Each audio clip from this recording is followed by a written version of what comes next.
Hey, Hey, Jerry. Tanya. Do you remember when we were dating? No. That's so good.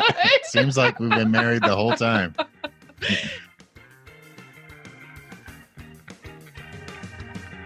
Real life for real families. Hurts, habits, and hangups happen in every family. Jerry and I are here with tools to help you trust God, clean house, and tell the truth to ramp up the joy in your family. You have what it takes. It's time to become sober on purpose For his purpose.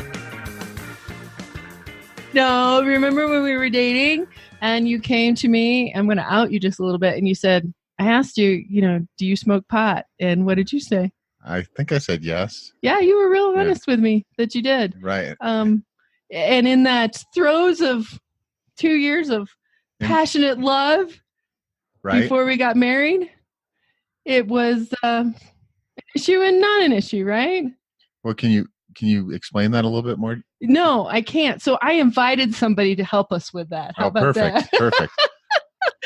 And what struck me about her was she was going against a lot of what you hear as the common statements in AA and Al-Anon rooms of, if you're just dating, then just leave him. And that's not always so simple. So I invited Karilyn on to tell us a little bit about her story. So Karilyn, you want to introduce yourself a little bit more? Thank you. Yes, Karilyn Ivers. So excited to be here. Thank you for having me. Yes, so I went on this first date a few years ago, and this really, really handsome man. And about maybe an hour and a half into the date, he said, so I'm actually a recovering addict. I, went to treatment 30 days, did the whole thing. It's been about 7 months now. And I'm a pretty open, non-judgmental person. And I also wasn't looking for something super serious at the time. So I was like, oh, okay, well, it looks like you're doing really great now. And I'm not the type of person that's going to judge you on your past. So it looks like you're making really good decisions. That's awesome. So fast forward months, I end up falling madly in love with him. And what I didn't originally think was going to be anything serious, I'm like, yeah, I could definitely see myself with him for the rest of my life. So it turns out I knew nothing about substance use disorder. I knew nothing about drugs. I was very naive going into this relationship. And of course, looking back, there were so many signs that, about 7 months into this dating relationship, he was starting the decline back into relapse. And I had no idea. Mm-hmm. How naive I was in that moment, but we can't beat ourselves up about these things, just move forward. So we ended up breaking up. He was feeling really awful and guilty and had a lot of shame about his relapse. So he broke it off. He got back into NA. A few months go by and I was devastated, by the way. Just never have I spent so much time crying on my floor. Oh, my. I was just so confused because I was thinking, well, if this is a problem, why can't we work through this together? Like, why does this have to be your problem that you have to push me away? And if we want to be together, why can't we be together and work on this together? Mm-hmm. So that was kind of my struggle, but he was back in NA, got a sponsor, and his sponsor was like, you shouldn't be in anything for like a year, so just focus on yourself. And I was just left devastated. Like, what do I do now? Like, you're in recovery, doing what you need to do. I love that. I respect you for that.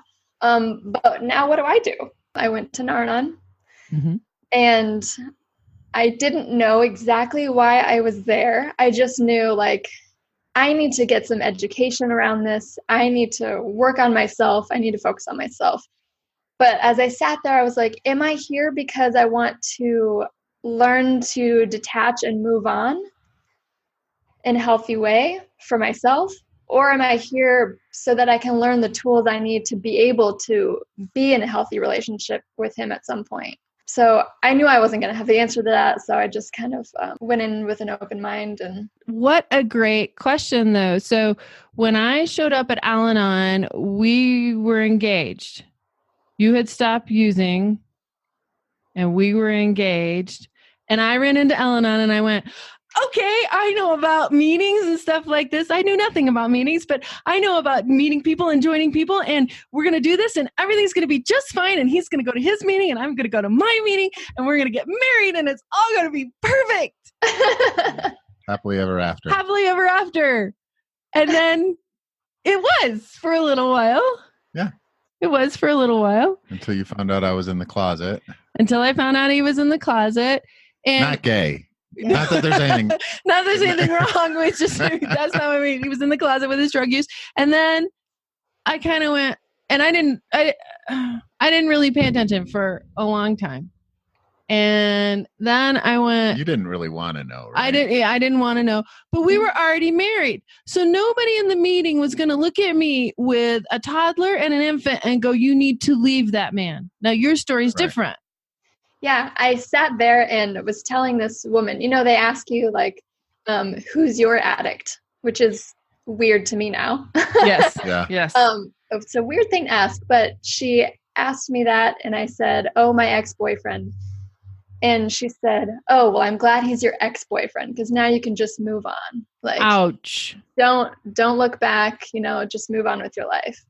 For her, it was her son. So, and that was a lot of the people in the meeting. It was their family member. Right. And I'm like, well, my relationship matters too. And I want it to work.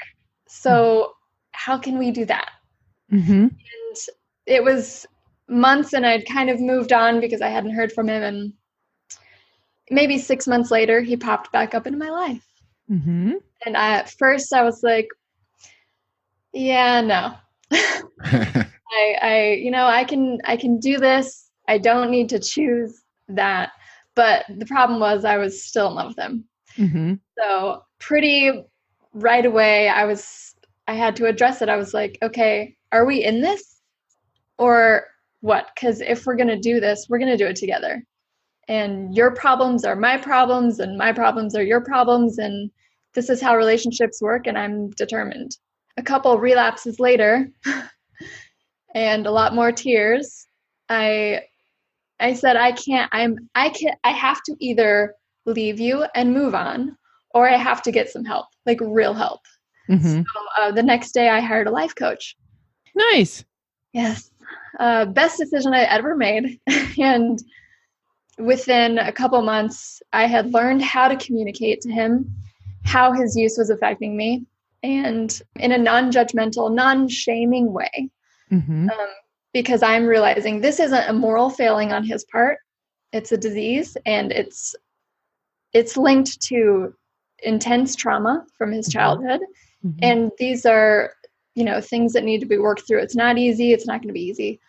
So we had a conversation about it, and I just told him how I felt. And he picked up the phone and called his insurance to get information on how he could come in for treatment. Wow. What was it that you said to the life coach? Did you know what you wanted when you went to the life coach? Yes. And she specialized in working with friends and family of those with substance use. Okay. So I had heard about her on a podcast. Awesome. Yep. And she told her story about being married to an alcoholic for 20 years and how, she went to Al-Anon. It was my same story I was hearing. I was like, I need to work with this woman. Right. Right. So her name is Bev Buncher. She's from The Balm, Be a Loving Mirror. Mm-hmm. And I called her up and her husband answered. So anyway, I knew she was the right person because I knew she wasn't going to tell me to leave. I knew that she would support the relationship, but also help me focus on myself and help me support him through what he was going through. So she used a non-directive coaching model. She let you sort through your decisions, your choices, and it was because of her backstory that you went, oh, this is somebody who's going to get me. Yes. Awesome. And that's, in a sense, what happened to us with our faith base. Mine was, it was very clear from the God of my understanding that I was to stay in this marriage. My issue was how. Right. How do I function in this relationship that doesn't look like everybody else's relationship? And what I learned both in the rooms and with our therapist was nobody's relationship really looks like the ones that we want to see played out in the grocery store, like everything's happy. Mm-hmm. And Jerry has his own story of why you stayed. Well, I was in love, and it was, it's what I wanted. It's what I always wanted. To be married and have family, and that's why I stayed. And he picked me. That's right. Well, the other thing that I realized, and I don't know if you did, Karilyn, or not, was I didn't date this man or marry this man, and I'm not pushing this off on you, because I was well. I had my own issues that in previous relationships, I had been the controller, possibly the abuser in an emotional sense, a very forceful character who, until I ran into somebody who said, hey, had his own issues and said, hey, back off, I wasn't forced to deal with mine. So when I could walk into a meeting and say, I'm thankful for my addict, I knew I was in the right place. And that's that. I am super interested on how you walk people who come to you for coaching, because you're also a life coach, come to you for coaching. How do you begin with them when they come in? And I know them, they come as a total mess and everything is everybody else's fault and blah, blah, blah, blah, blah. How do you walk with them? It's really hard because we come in and we are a victim of our circumstances, or that's what we think. Mm-hmm. We're in a relationship with this person who has this disease that we can't control, and it's affecting us, and we're an emotional wreck. So step one is learning how to look inside yourself and learn the skills you need to be peaceful. Mm-hmm. You need to choose calm and learn the skills to deal with things that are happening outside of you and stay steady inside. That's step number one. So I have this course that I'm working on, and in it is the 4 choices to our recovery. Mm-hmm. And I mean our as the partner, but also in our relationship recovery. So the first choice is choose peace. The second choice is choose compassion for ourselves and compassion for our partner and what they're going through. The third one is choose awareness, because there are a lot of times we're in denial about things, how I talked about how naive I was in the beginning. Mm-hmm. And even months or years into recovery, relapse happens. And we need to be aware of the environment we're in. How much stress is what triggers these thoughts that they have that slips back into relapse. So choose awareness. The last one's choose loving boundaries, because this is most of our problem, right? Mm-hmm. We don't know, how much do I help, and then where do I set limits, and are these limits healthy, and is this okay, and how much do I allow in my life? So sometimes that's really hard to decide, and that's what my coach helped me do. She helped me focus on myself, be aware, document what was happening, and then decide what boundaries did I want to set, when did I want to set them, and was I clear that these boundaries are for me and not trying to control my partner. Oh, she's so smart. Yeah, that's awesome. Well, she needed help, it sounded like, which is very human. That's the one thing that we talk about a lot is I tried to set boundaries for Jerry of, I need you home at 11 o'clock. You need to get up with the children. I have a boundary that you need to be home at 11 o'clock. Yes, I have a boundary that you need to be home at 11 o'clock. And you know how well that went over. I mean, it went over like a lead balloon. So when I finally walked in and said, okay, I don't know what to do anymore, a kind woman said, honey, you can only set boundaries for yourself. Boundaries are only things you can control. And that changed my life. I think that changed our relationship too. How did your partner respond when you said, I need to get help, and then you went and got it? And what was the response there? He was pretty impressed. And I think I was telling him a lot about, what the sessions were like. And he was comforted that my coach was advocating for him. And she'd be like, Karilyn, he is in early recovery. You need to adjust your expectations. Right. You know, in traditional 12-step AA recovery, they say the best way to not be let down is to have no expectations. Right. So give us an example of an expectation that you wanted that she said, not yet. Do you remember? It was probably expecting him to be an emotional support for me. Yeah. Which, you know, on a certain level, it's true that, you know, you would want that, but you have to be able to understand the thing about addiction. It's you're unable to allow and process emotion. Mm-hmm. And when you're in early recovery and everything is triggering you and you're having cravings all the time and you're irritable and like everything, just so much stimulus, and you aren't used to handling that without substances. Like, how insane would it be for me to expect you to empathize with whatever first world problem I'm having that day? Right. So, Right. you know, we have to be self-sufficient a little bit. And I think that's the most beautiful thing about my partnership. I think our partners are the perfect teachers for us.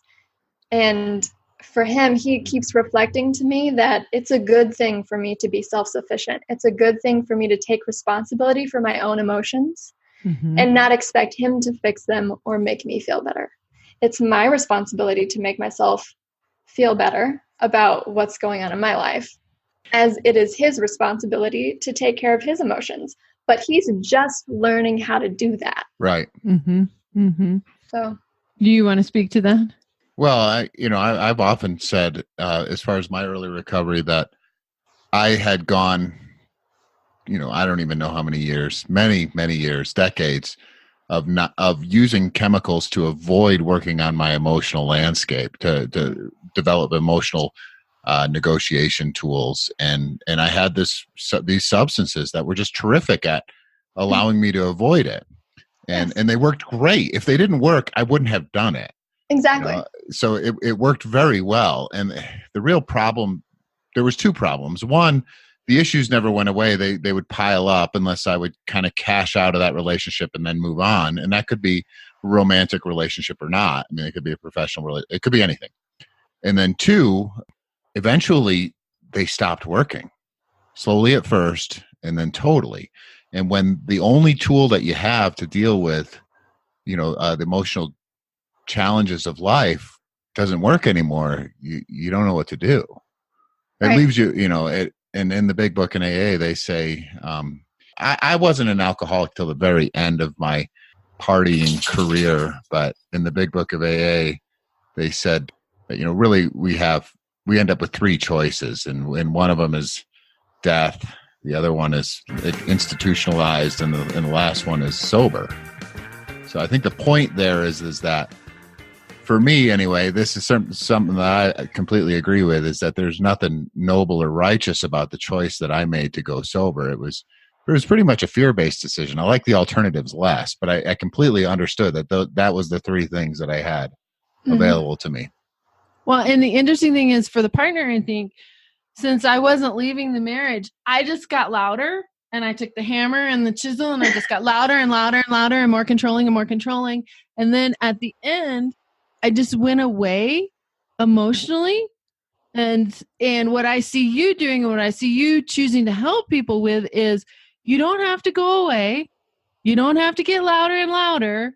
There's another place you can go, which is in here, and figure out what you really need and how to support yourself, which we did eventually, and we're still a work in progress. We did eventually kind of work through that, not without therapy and meetings and all those types of things. What we didn't have was a coach. And we realized that we did all this therapy, but we weren't real clear on how to implement that stuff. Right. Yeah. Once we got started on it, because when he stopped connecting at all because nothing was working for him, and I stopped connecting, that's where, one party will choose either to leave or sometimes get sober And then what happens when they get sober is a divorce, because the other person looks at him and goes, that was the one thing, that I think was implicit in what you were saying early on in what you were sharing, but I don't think it was really well articulated, was this idea with the person who has an addict in their life. I think it's again, I got to be careful here because this is me speaking about the quote unquote normal one. Who's just as crazy. Who really not is her just per crazy. se, but I don't have a lot of experience with what it's like to be normal. I don't know anybody who does. Yeah, well, to somebody who doesn't struggle necessarily with chemical addiction, how about that? Mm-hmm. That there's the tendency to believe that if the addict would just go sober, then everything can be well, right? Tell me that's not true. That is the lie we believe. Yes. Right. And then if it happens, if that miracle occurs and the problems don't go away, now we've got new and just as real issues to deal with. It's like, well, how come it didn't fix it? And no substance to blame it on anymore. It's just like the scapegoat. Now it's the dry drunk, right? And now it's a new scapegoat. Yeah, right? the dry drunk, or you don't manage your anger, or I'm still so resentful of you, or you do what you did, which is after you went through the dry drunk stage, well, you're still a dry drunk, and it's all your problem. Is like, well, maybe I need to look at my role in this. Oh, honey, I've been looking at my role in this all the time. But what I didn't realize was how deep my role was. I can't pinpoint any specific trauma, but I can certainly, when I was doing my 4-step and doing all my work on that, I can certainly see a clear pattern on how I have treated the men I have dated. Mm-hmm. And besides God telling me that I couldn't leave you, one of the other reasons was I didn't want to go out and marry the same guy. Just a different name, different face. That seems pointless. Why not work on the one who is handsome and already loves me and exists? And we match. I mean, look, we wear the same colors. We've pulled Has this that been twice distracting? on two podcasts. We didn't even plan it. It's great. It's like Halloween over here. One last thing I want to say too is I remember in early recovery, I would be in the rooms and I would hear, just these addicts just completely beating up on themselves. And for the first 60 days, I mean, I kind of got into it, and and there is a lot of guilt that needs to be dug out and kind of laid out on the table. But after a while, it was like, gee whiz, I'm more than this wrecking ball that just goes through life. I have these attributes, and I'm creative and I'm strong and I'm a hard worker. I'm a good employee. And that came over the course of years of practice, because I didn't start there. But, life has developed in me certain characteristics that I'm proud of. We can talk about the ones that I'm not proud of, but eventually it's like, whoa, wait a minute. I'm more than just a dozer going through town. And I heard this one addict, she was a school teacher, and she had been through like a spin dry, a 90-day kind of spin dry. I don't know if it was forced on her. I think it was. But she was a school teacher, and she said, that when she was there in recovery, that she brought up a similar thought. And one of the counselors said, addicts are some of the most dynamic, creative, intelligent, and generous people you will ever meet in your entire life when they're sober. But when they're in the heat of their addiction, they are just as powerful on the other side, in the negative. And I was like, that was it. That's what I was unable to articulate. That's so true. I don't have any regrets anymore. I don't wish to close the doors of my past. I realize that the choices I've made have both made me uniquely qualified to minister to people who struggle with similar issues. And then also that's why I'm who I am today. And I like me now. And one of the reasons I partied so hard was because I hated me. Anyway, thanks for letting me rant. Because our issues aren't the drugs. Yes, they are the solution to the issues. Yes, the issues are the emotions. Right. That we don't know how to process. Yes, and the drugs work great at suppressing that until they don't work. Until they don't work anymore. And hopping from relationship to relationship, like he said, works great until it doesn't work anymore. Until you've got two kids in tow or whatever. It's all just buffering. The drugs are buffering, and the relationships are buffering, and food is buffering, and your sugar. Oh, we can't talk about the sugar addiction. No, we can't. No, are dead wrong. Yeah, that's off the table. That's off the table. We can't mention that one because then we'd have to deal with the sugar addiction if we mentioned it. But one more thing about the addict. Ready. No. One more thing about the addict and the emotional buffering that's happening but by the use of drugs is if they do go sober, not only are they having to negotiate this emotional landscape for the first real time in their life, but they've got all this other emotional damage that's been done to deal with on top of it. Yes. So you get these real crude and primitive tools that you never really used, like trying to use a fork for the first time, and you've got this huge elephant to eat. So what a tremendous challenge. But then again, if they come through the other side, that's just that much more character building that has happened as well. Yeah. What would you say? So you meet somebody on the street, or somebody confides in you that, they're in your kind of situation to where they're dating. This is not fully committed relationship. How would you help people sort out whether to call you or not, whether to, how much commitment does there have to be to say, I'm willing to work this out? Have you worked with people like that? Well, yeah, it starts with a call.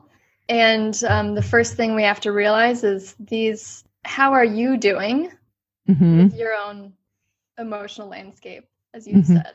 Are you in a place where you can support someone who's going through this?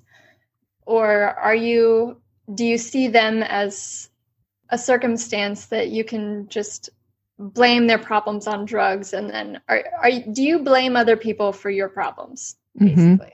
Because personal responsibility, emotional responsibility comes first.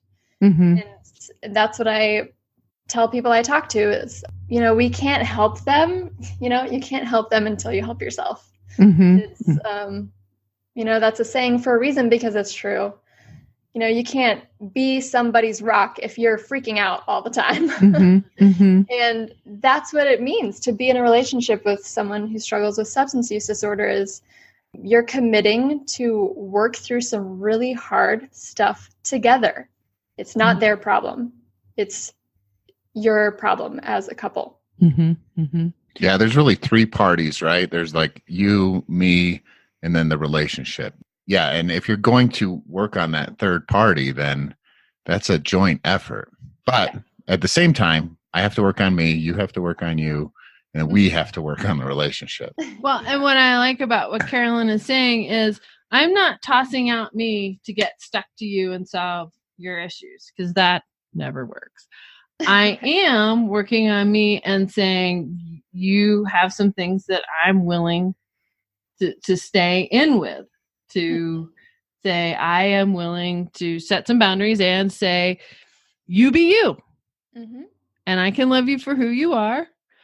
And I'm going to take care of myself. It's that, and I'm going to take care of myself, that I see so many women missing of, well, I've got to take care of him or the kids or the job or this, that, and the other. And they've forgotten that they exist as a human being.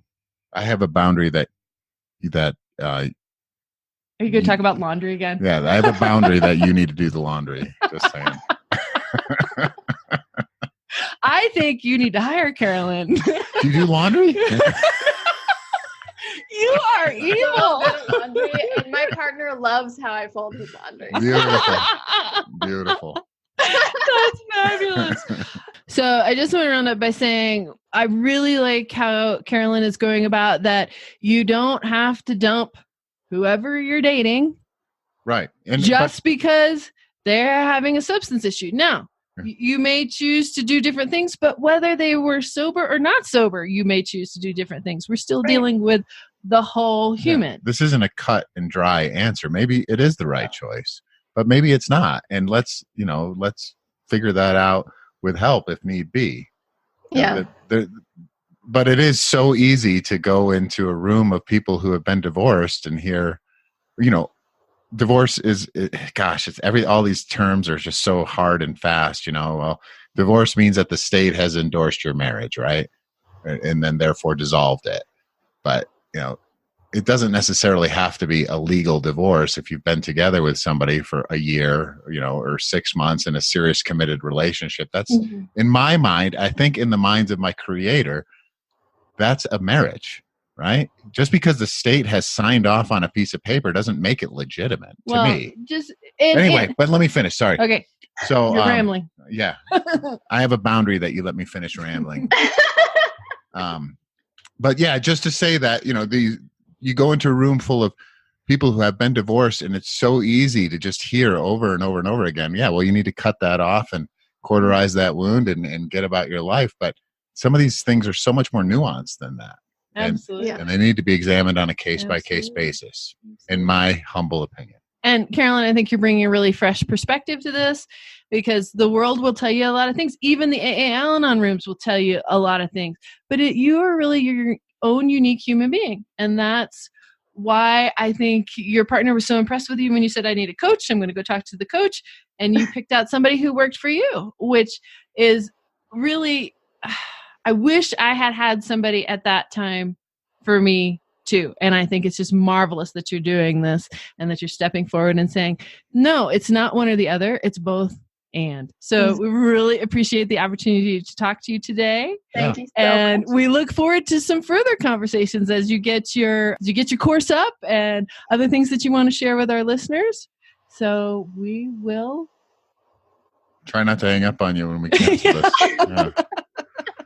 Bye-bye, everybody. Thanks so much, guys. I really appreciate it.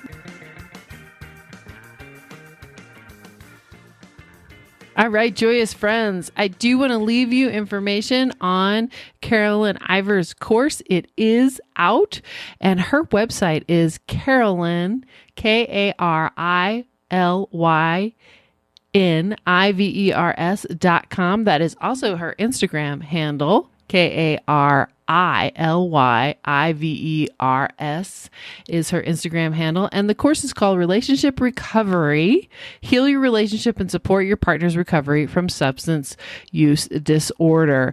I've already seen the previews. It looks fabulous. And she is offering the Sober on Purpose listeners a very special offer of a free coaching session, a $149 value, if you sign up before June 11th. So let her know that you heard it on Sober on Purpose, and she will offer you a free coaching session.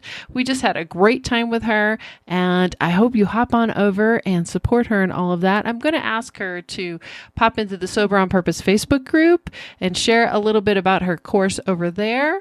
So be sure and look for that and join the Sober on Purpose Facebook group, a safe group where you can talk about recovery, you can talk about the things that you need to share, and we look forward to seeing you there. And while you are dropping around on Instagram, be sure and go to the Joyous Family Instagram page and give us a thumbs up, shoot us a couple comments. We would love to hear from you while you are over there. So we look forward to seeing you in the Sober on Purpose Facebook group, and we look forward to hearing more from you as we continue with the Sober on Purpose podcast. Thank you so much for listening.